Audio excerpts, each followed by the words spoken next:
CBS 뉴스는 CBS 홈페이지 cbs.co.kr이나 노코뉴스 홈페이지 노코뉴스.co.kr, 스마트폰 애플리케이션과 팟캐스트를 통해 다시 보고 들으실 수 있습니다.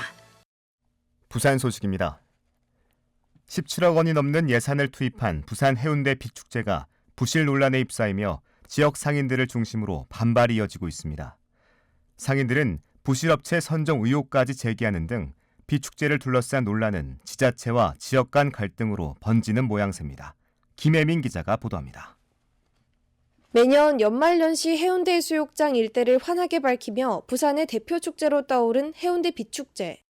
올해 비축제는 부산시의 예산 지원으로 사업비가 지난해 8억 원에서 17억 원으로 대폭 증가하며 큰 기대를 모았지만 부실한 결과물에 논란이 이어지고 있습니다.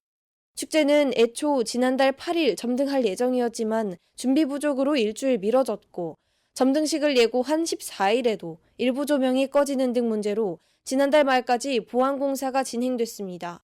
지역 상인들은 축제 기간이 축소되고 결과물도 기대에 한참 미치지 못한다며 반발하고 있습니다. 해운대 온천길의 한 상인입니다. 올해 최악이었습니다. 올해 16억이면 작년보다는 2배는 이뻐야 되는 게 기본의 그 값 아닙니까? 작년 대비보다 조금 더 못하다면은 그럼 나머지 8억은 어디 갔습니까? 특히 올해 업체 선정을 위한 평가위원회에 지역 상인회가 참여하지 못하는 등 축제에 상인들의 목소리가 배제된 데 대해 불만이 이어지고 있습니다. 구의회에서도 자재 공급 지연과 공사 차질 등으로 축제 일정이 틀어지는 등 계획을 제대로 수행하지 못했다는 지적이 나옵니다. 해운대구 심윤정 의원입니다. 우리가 시작하고자 했던 14일 날 모든 게 완벽하게 갖춰져 있지 않았거든요. 계속 보완 하면서 지금껏 그렇게 흘러왔거든요. 일부 상인들이 부실 업체 선정 의혹까지 제기하며 구청 직원들에게 욕설과 협박까지 가하자 구청은 업무 방해가 심각하다며 법적 대응까지 검토하고 있다는 입장입니다. 지역 경제와 화합을 촉진해야 할 축제가 여러 논란과 갈등으로 얼룩지면서 본래 취지를 회복할 수 있을지 관심이 쏠립니다. CBS 뉴스 김혜민입니다. 트럼프 2기 정부의 보호무역주의 강화 속에서 부산항이 새로운 도전에 직면하고 있습니다. 일본과 중국 시장 공략, 터미널 혁신이 그 해법으로 제시됩니다. 보도에 강민정 기자입니다. 한국해양수산개발원 KMI의 최근 보고서에 따르면 부산항의 물동량 증가율은 지난 10년간 절반으로 줄었으며 수출입 화물 증가율은 더 가파르게 감소했습니다. 현재 부산항은 세계 7위 컨테이너 항만으로 전체 물동량의 53.6%가 환적 화물입니다. 하지만 북항과 신항의 분산 운영 체계가 효율성을 저해하고 있다는 지적이 나옵니다. 이에 KMI는 일본과 중국 시장 공략, 터미널 운영 혁신 등 3가지 전략을 제안했습니다.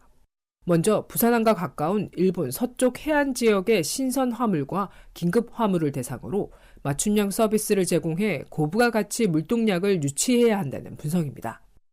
KMI 김은우 박사입니다. 부산항과 지리적으로 인접한 일본 서안 지역의 중소형 항만들을 대상으로 북미 노선이나 중남미 노선들과 연계한 환적 서비스를 제공한다면 향후 의미 있는 물동량 증가를 기대할 수 있을 것으로 보입니다. 다음으로 중국 전자상거래 시장의 물류 수요를 공략해 소량 다품종 화물을 처리할 수 있는 기반을 마련해야 한다고 제언했습니다. 마지막으로 7개로 나눠진 신항 터미널의 통합 운영을 통해 물류 효율성을 극대화해야 한다는 것입니다. 부산항은 이에 맞춰 올해 목표인 2,500만 TU 달성을 위해 과감한 전략적 혁신을 추진하며 세계 물류 허브로 거듭나기 위한 도약을 준비하고 있습니다. CBS 뉴스 강민정입니다.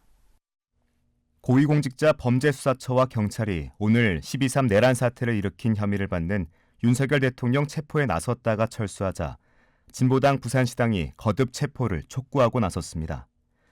진보당 부산시당은 오늘 오후 성명을 통해 공수처와 경찰이 할 수 없다면 국민이 직접 나서 윤 대통령을 체포하겠다며 한남동 사저와 부산에서 체포와 구속을 촉구하는 대규모 시민대회를 열겠다고 예고했습니다.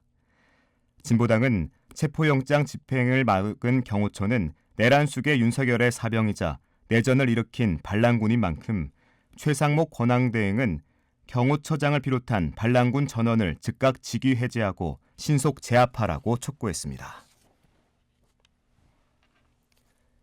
오늘 아침 6시 20분쯤 홍콩발 에어부산 여객기가 김해공항에 착륙을 시도하다가 랜딩 기어 관련 계기상 오류로 착륙을 포기하고 다시 이륙했습니다. 항공기는 관제소를 통해 육안으로 이상이 없는 것을 확인한 뒤 예상보다 12분 지연된 6시 32분 정상적으로 김해공항에 착륙했습니다. 에어부산 측은 랜딩 기어는 문제없이 정상 작동됐지만 계기상으로 랜딩 기어 좌우간 시차가 발생한 것으로 나타났다며 센서의 일시적인 오류로 추정하고 있습니다. 부산경찰청은 제주항공 참사와 관련한 악성 비방 게시물 4건에 대한 수사를 시작했습니다. 국가수사본부는 참사 희생자와 유가족에 대한 비난 댓글이나 게시물 관련 신고 사건을 시도경찰청에 배당했습니다. 부산청은 사이버 수사대 전담팀을 만들어 배당받은 사건 4건을 조사하기 시작했습니다. 주말인 내일 부산 광안리 해수욕장에서 제주항공 참사 희생자 추모 드론 공연이 열립니다. 수영구는 국가애도 기간 마지막 날인 내일 저녁 8시 광안리 해수욕장에서 드론으로 국화꽃 모양을 연출하며 관광객들과 애도의 시간을 가질 계획입니다. 앞서 군은 제주항공 참사가 발생하자 지난달 31일 예정했던 새해맞이 카운트다운 드론 공연을 취소한 바 있습니다. 르노코리아는 강서구 녹산 공장에서 생산하는 신차 그랑 콜레오스 판매가 출시 75일 만에 2만 2천 대를 넘어섰다고 밝혔습니다. 이에 힘입어 지난해 연간 판매는 내수 3만 9천여 대, 수출 6만 7천여 대로 총 10만 6천 대를 기록해 내수 판매가 전년보다 80.6% 늘었습니다. 매년 여름 태풍 때마다 월파 피해가 막심했던 해운대구 마린시티에 수중 방파제를 설치하는 공사가 본격화할 전망입니다. 부산시 건설본부는 공사비 696억 원을 들여 이달부터 마린시티 일대 해상에 길이 500m, 높이 13m 규모의 수중 방파제를 설치할 계획입니다. 마린시티 일대가 자연재해 위험 개선지구로 지정된 지 9년 만으로 그동안 특혜 논란과 주민 반대 등 문제로 방제시설 설치 계획은 수차례 무산돼 왔습니다. 부산도시공사는 취약계층의 주거비 부담 완화를 위해 공공임대주택 임대료 연체 이자율을 올해까지 동결한다고 밝혔습니다. 지난해에 이어 추가로 1년간 연체 이자를 6.07%로 유지하기로 한 겁니다. 이는 고환율, 고물가 상황 속에서 경제적 어려움을 겪는 입주민들을 위한 조치로 연체 이자는 약정금리에 연체 가상금리를 합산해 산정됩니다. 날씨입니다. 새해 첫 주말인 내일 부산 지역은 맑은 가운데 아침 최저기온 영하 1도, 낮 최고기온 8도로 오늘과 비슷하겠습니다. 부산의 지금 기온 3.1도, 습도는 22%입니다.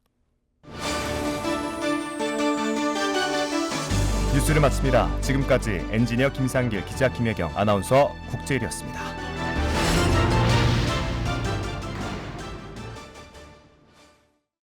CBS